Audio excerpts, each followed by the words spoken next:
You don't become who you're meant to be in the spotlight. You become that person in the dark, while the world sleeps. As a kid, I remember never wanting to go to bed. I wasn't tired, not in the way they said I should be.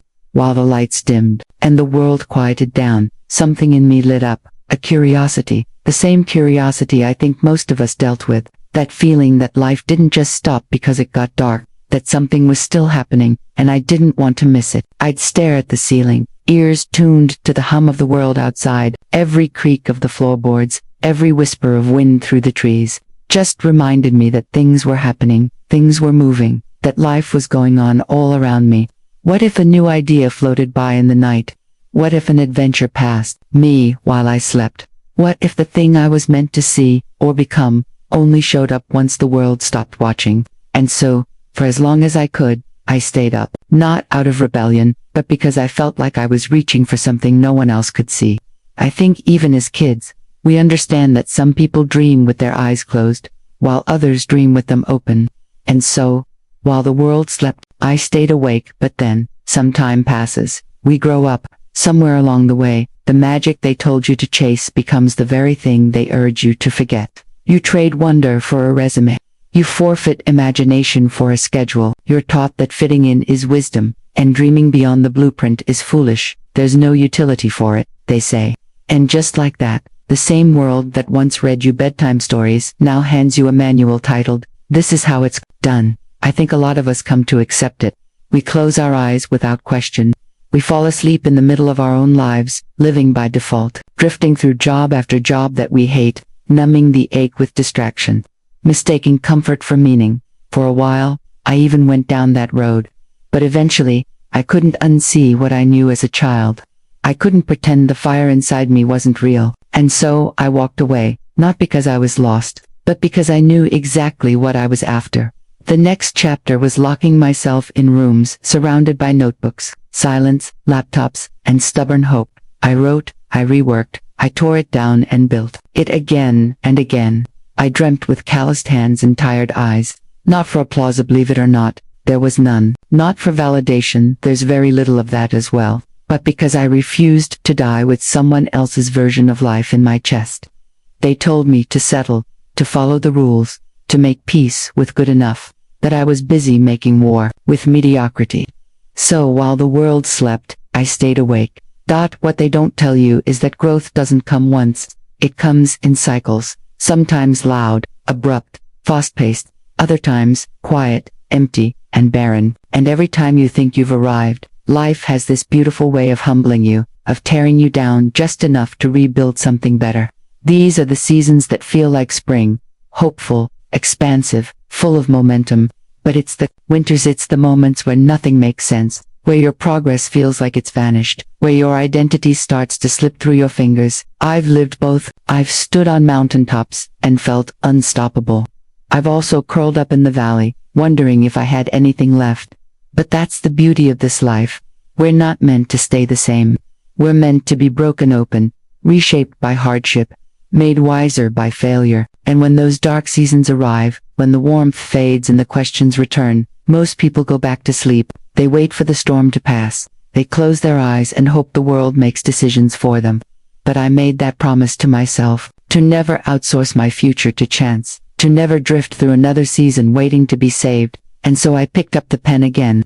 I lit the fire again, began the process again. While the world slept, I stayed awake. A word we throw around all the time is difficult. How difficult will the journey be? How hard is it going to be to succeed? This is more or less asking, is a desirable outcome likely?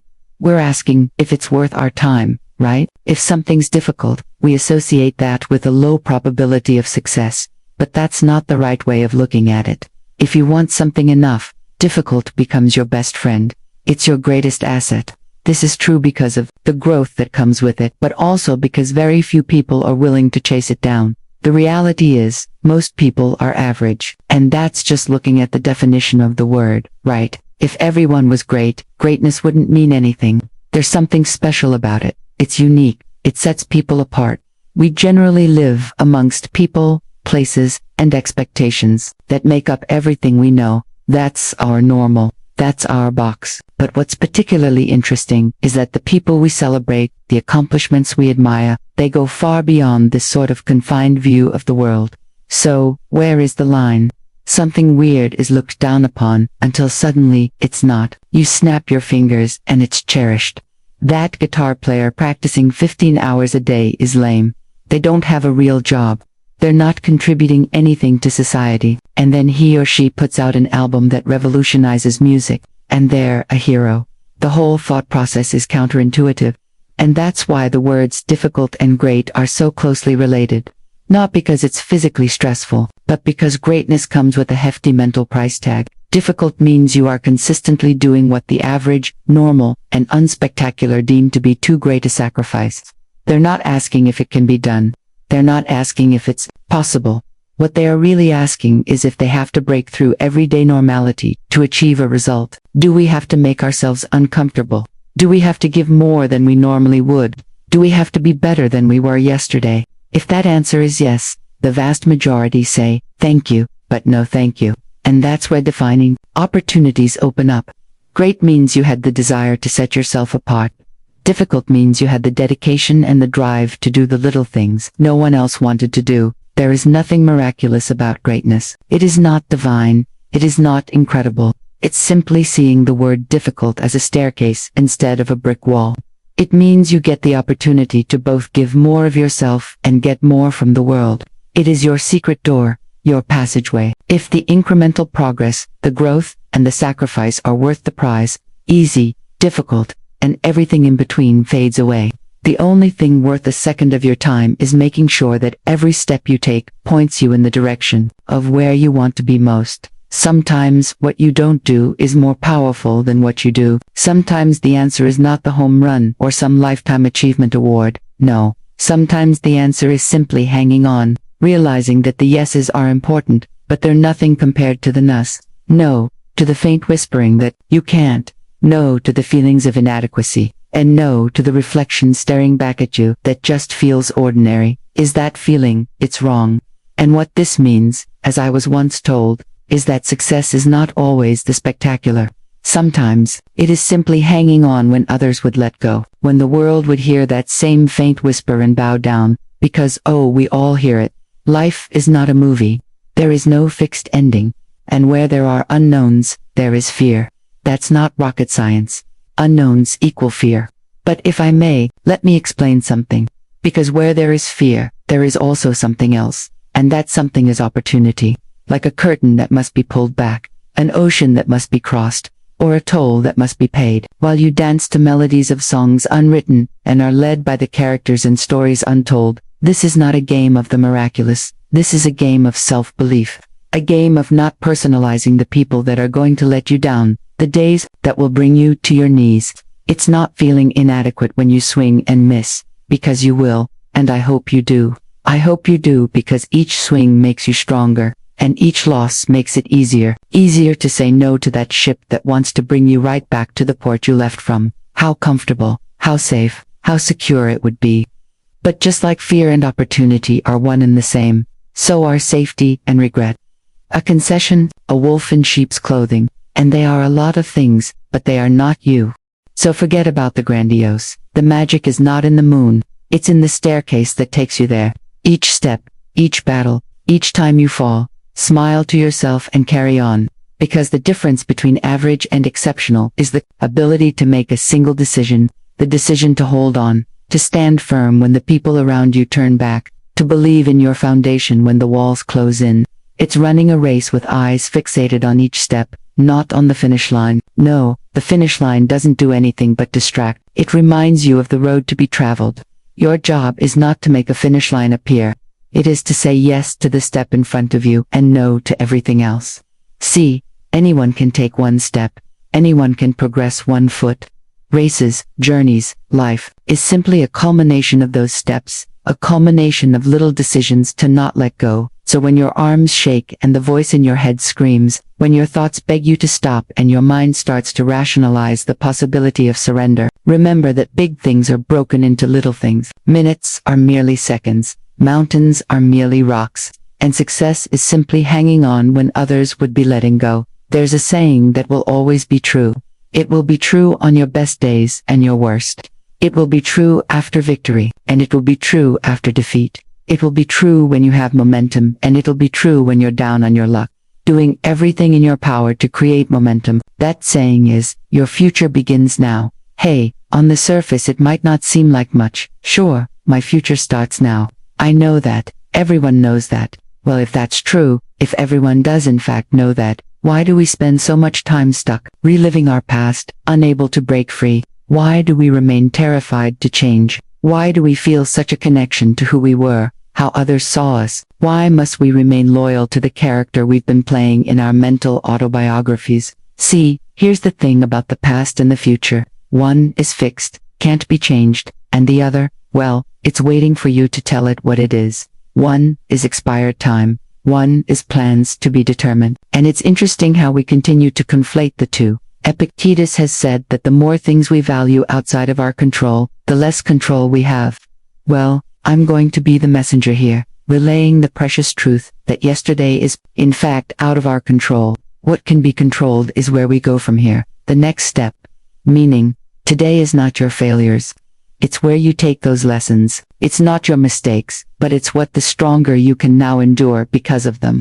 It's not the dreams you let slip away, but where your pursuit might take you now. And yeah, yesterday certainly contributes to your outlook as all information does. Its value is considered, its impact assessed. It guides you, but it's not you. And that difference is astronomical. There's a question about the role the past plays in our lives. That has to mean something, right? Your past is in many ways your story. It's why you think the way you do. It's contributed to your understanding of the world.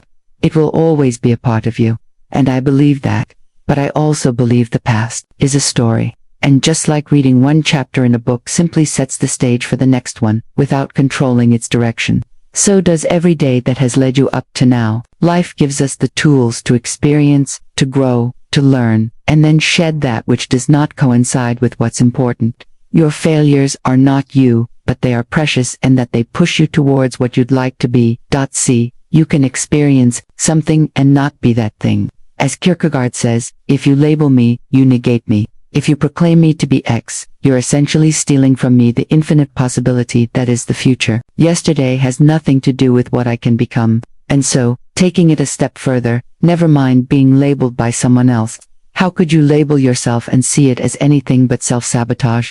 See, you're never defined by your past, but always learning from it. It's not who you are. It's the cheat codes for what you can be. Without that winding road of misfortune and mistakes, the incredible expansion we long for doesn't materialize. Imagine if everyone who ever felt down in life felt like a loser, who temporarily lost hope. Imagine if they looked in the mirror and said, okay, this is who I am now. There would be no triumph in the world because anything meaningful requires the resiliency to map our way from the hell that was our darkest moments to what will become our proudest moments. Destiny. Destiny means that you separate the finite from the infinite. What you used to call yourself has prepared you to move towards the horizon. But what you used to call yourself is also as irrelevant now as those seconds that you watched tick away. Seconds that maybe you're not proud of. Seconds that perhaps taught you about the world. Seconds that gave you a glimpse of what's possible, unveiled the happiest of times. All of it in its own unique way. It brought value, but none of it is your future.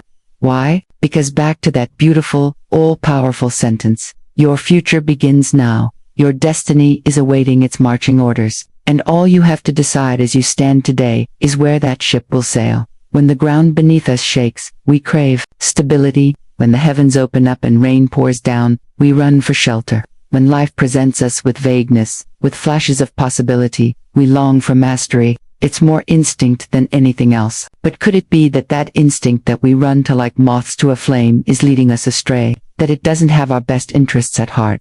Could it be that we're so worried about protecting and maintaining an acceptable image for the world, that we forget to build something internally that's worth protecting? What if that shaking is what brings down the foundations that held us back? What if that rain washes away the limits of yesterday as we evolve into something more? And what if those flashes of possibility require of us not mastery?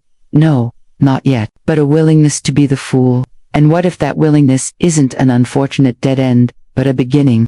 In one of his lectures at the University of Toronto, Jordan Peterson said, "If you are not willing to be a fool, you can't be a master." In the cycle that is self-discovery, that is growth, we have to at some point step into an arena that's foreign to us, that we don't yet understand. We have to be willing to operate with inadequate resources, trusting that, they'll be picked up along the way. And that's a lot to take in. It's painful to know that others are going to have knowledge and skills and competencies that you won't, that you'll willingly inject yourself into the bottom of some hierarchy with nothing more than aspirations, that willingness is your vehicle. And what's clear is that everyone wants the moon, but very few people have the courage to start constructing that spaceship. Very few have the courage to be the student. It's why our inclination is to quit when we can't snap our fingers and magically be on our way, when we can't leap past that wandering around the unknowns. The reality is, we have to fight and scrap to obtain that sense of belonging in a particular competency, and just talking about it brings me back. It's an obstacle that we all face. It's super real to me. I remember being featured on a podcast where the host literally asked me, "Why should I listen to what you have to say? Right? Like, who are you? Why are you road mapping your journey?" I remember fighting for relevance in an area in which, at the time, I knew almost nothing about, and I love how Peterson articulates this battle. He says at some point you'll want to make a change, and you'll feel like an imposter, and guess what? You are, but you have to be. You'll ultimately feel worse if you don't do it. That's imposter syndrome, feeling like a stranger in your own body, and guess what? It's not wrong. It's just a beginning. I like explaining it like jumping into a cold pool. It feels uncomfortable at first. It feels out of place. But then things normalize. They become comfortable. And what's the other option? To fear that minute of discomfort and never jump in. It's what we need to tell ourselves when we want something. But the climb seems too steep, right? That climb is manageable. You'll acclimate. The adversaries are pushing beyond that fear of starting anew, taking your limited understanding, bringing it to the base of that mountain, the new Goliath, and looking up with confidence. And the question is, can you be foolish enough to do that? And once you've made that ceiling your next floor, will you be foolish enough to do it again and again and again? And breaking through that fear, knowing that stumbling around for a period of time doesn't kill you. It's required. It's the inability to show weakness or appear vulnerable. That's what chips away at you for a lifetime. If you want more, immerse yourself in that cycle of mastery. Start at the bottom and ascend. And when you approach the top, separate yourself and find another ceiling to chase. Replay the role of the fool again. This is the formula for growth, for prosperity, for fulfillment. This is the pathway to anything of substance. You take your L's, you embrace your critics, you swallow your pride, and move towards a tomorrow that far exceeds today. As your reality changes, your perception changes, the company you keep changes. You'll start to see that what's around you is made by people who are willing to fail and fail often. Our world is one devised by those who could put pride on hold, by those who were humble enough to crawl through the unknown long before they ran anything, who knew that before they played for any title or championship, they must first play the fool. It may be that our greatest gift in life is that we're always one decision away from transformation. We're always one decision away from a new path, with new experiences, new beliefs, new identity, one decision away from a totally different life. It's almost incomprehensible that all the days leading up to now, everything we knew ourselves to be, can be discarded and left with one swing of an axe. Gone. What is more miraculous than that? We live at the intersection of two imaginary worlds, right? The past and the future. The past is gone and essentially meaningless. Yet as the provider of our identity, it still rules over us. Our sense of who we are comes from our collection of past memories, that imaginary world of yesterday, like the elephant tied to the chair with the rope. It hasn't realized it's strong enough to break free. It doesn't know that what's confining it is not the rope, but the acceptance of a lie. And that's what the past, that's what identity is, a lie. We are not yesterday. We are right now. And from the trivial things to the significant things, we get wrapped up in that lie. We overlook the gift of control we have over our future. What does it mean to say, "I'm not a morning person"? That in your past, you hadn't conditioned yourself to wake up early. Okay, what does it mean to say, "Oh, I let people walk all over me"? that in your past you didn't stand up for yourself. What does it mean to say I'm awkward or shy, or I struggle with writing or running or public speaking? So maybe you did. But what does that have to do with right now? What does that have to do with realizing the control you have over your life? Because simply realizing you can disconnect from these narratives, that they are not you, is a superpower. Realizing that calling yourself a bad student because you failed a test is like never taking off your raincoat because it rained yesterday. It's like, no, the sun is out. Adapt. Then, once you realize right now is the beginning of the rest of your life, you can start making little changes. Identify not who you were, but who you'd love to be, and move towards it. Read The Power of Habit and Atomic Habits so that you can understand change isn't crazy or big or scary. It's moving little things in your life around so that they work for you, not against you. Start waking up and thinking about not what has happened, but what can happen. Not what can go wrong, but what can go right. You are always one decision away from a totally different life because you're always one decision away from change, from walking away from the narratives that you have accepted. And so remember that, but remember it not just when things are fine. Remember it when you're struggling, when you feel restless or uneasy, unsure, uninspired, sad, angry, not content with the reflection in the mirror. When you feel that negativity, you're not looking at what can be, you're looking at what you have been, and there's no room at the table for that distraction. Not when you can reach out and start building something new. Not when you can put on a new pair of shoes and walk down a different path. You are always one decision away from a totally different life. And that decision should be first and foremost to choose future over past. Your next step over the last one. Choose your ideal world and start building. I was recently reading a book called The Boys in the Boat about 9 American rowers from Washington that won gold in the 1936 Olympics. And there's this incredible exchange at one point in the book between the main character, Joe, who's part of that historic boat, and a man named George Pocock, who was not only a brilliant rowing mind that helped the team out, but he also had his own business, crafting and making the boats, or rowing shells as they were called, and he would make them and send them to schools all over the country. And so, Joe's deal is that he's this natural talent, right? A strong kid, tough as nails, but just seems to lose his composure from time to time, right?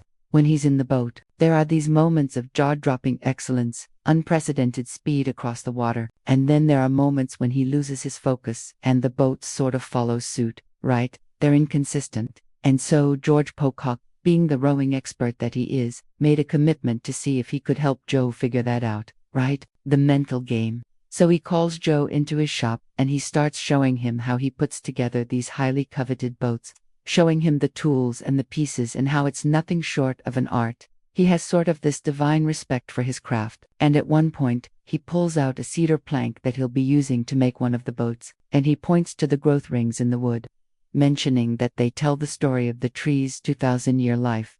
And so, here's a quick quote from the exchange.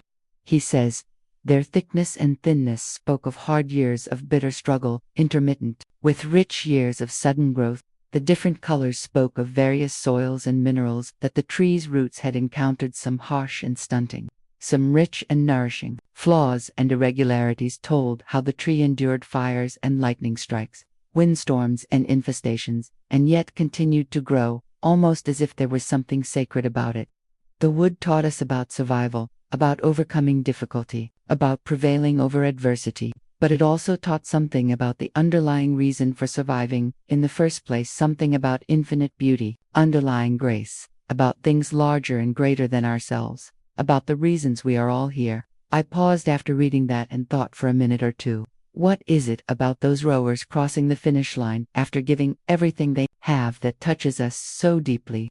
What is it about a cedar tree standing the test of time, those 2,000 years of adversity, only to triumphantly pierce the sky when all is said and done? It moves us because it tells us what we already know, yet forget in our hearts, believe but often fail to see, that we are greater than the sum of our parts. Ernest Beckett, when he was touching on the aspect of the human predicament, he famously noted that we are simultaneously worms and gods, earthly and divine. And I think it's in those moments, the crossing of finished lines, the times we did more than we ever thought possible or looked back and smiled about all we in these times we're able to transcend the mundane, the everyday. We're able to remind ourselves that sure, Some aspects of us are merely human, but no aspects are ordinary. The greatest power one can witness is that of the human spirit. Bending but never breaking, making light of the odds and an example of the predictable. So know that whether now is difficult or not, it's part of your journey, a defining chapter in the incredible story of your life, and if you find yourself up, cherish that. It's more precious than gold. If you find yourself down, remember that you'll look back on this growth ring of your life and be grateful that it gave you that which smooth sailing never could. 'Cause at the end of the day, all you have is what's in front of you, the next move, the next step, and the faith that all these little pieces will someday mean something, that standing the test of time will speak for itself. At your finish line, whatever that may be, it will. You'll look back and see that without your knowing or awareness, they propelled you into the current moment. They gave life to something beyond the realm of worms and dirt, beyond the realm of humans operating in their day-to-day world. No, they allowed you for a moment in time to touch the infinite, if only to prove to yourself that you could. What's the difference between simple and easy? Well, simple is straightforward, uncomplicated. Easy, on the other hand, means achieved, without great effort. The difference between those two words is subtle, but essential to understand. One deals with the complexity of an outcome. The other, your will and determination to achieve that outcome. Becoming who you most want to be is simple. But becoming who you most want to be is not easy. Just like walking is simple, yet hiking up a mountain is not easy. The procedure didn't change, the context did. So, let's talk about context. Let's talk about this cyclical nature of growth. Because it's not that most people can't, it's that most people won't. It's not that most people don't get how, it's that they don't have a strong enough why. The path is laid out before you. You just have to be willing to walk down it. Will you?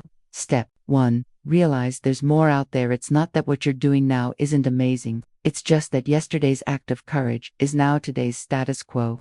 What was spectacular is now the mundane. What was once the ceiling you had to jump to touch is now the floor you walk on. So, at the very least, it prompts you to ask, well, what's next? Simple, but not easy. Step 2. Acquire courage. Yesterday's courage was a fight. It took a lot out of you, and it's ultimately what got you here. But it dropped you at the curb. It waved goodbye and went on its merry way. And here you are. You can stay here. A lot of people do. You can reminisce of the glory days, the old path, yesterday's triumphs. Or you can do that perpetually uncomfortable exercise of vulnerability, stepping into tomorrow's unknown, reminding yourself that life's greatest rewards have a hefty price tag, and that price is discomfort. But I've already played this game, one might think. No, what you did was learn the rules. Now it's time to apply them to a new setting. And around goes the merry-go-round. It might seem like a replication from the horizontal, but here's the secret.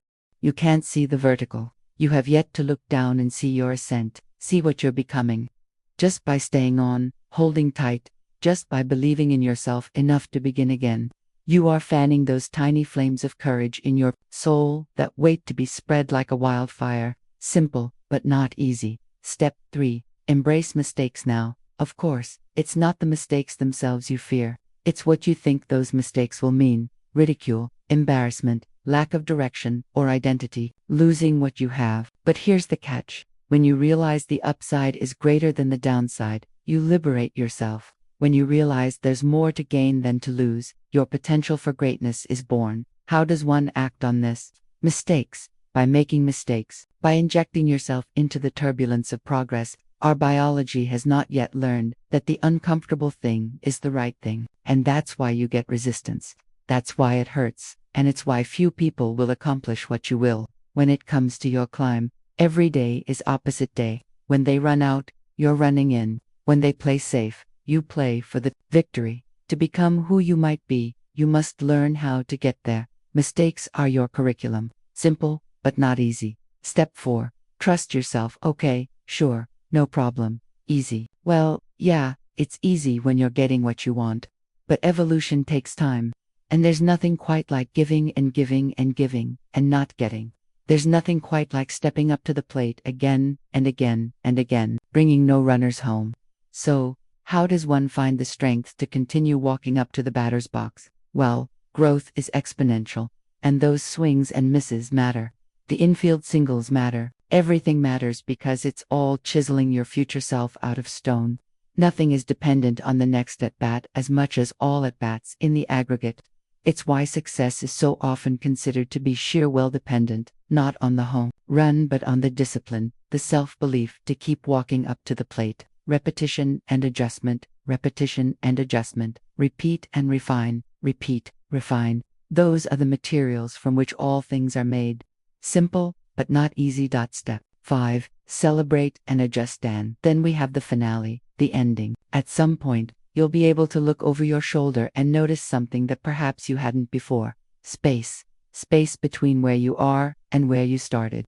It's not sudden, but gradual. And undoubtedly, with enough persistence, it will emerge. These moments, they are precious. They are times to acknowledge what you've accomplished, the sacrifices you have made,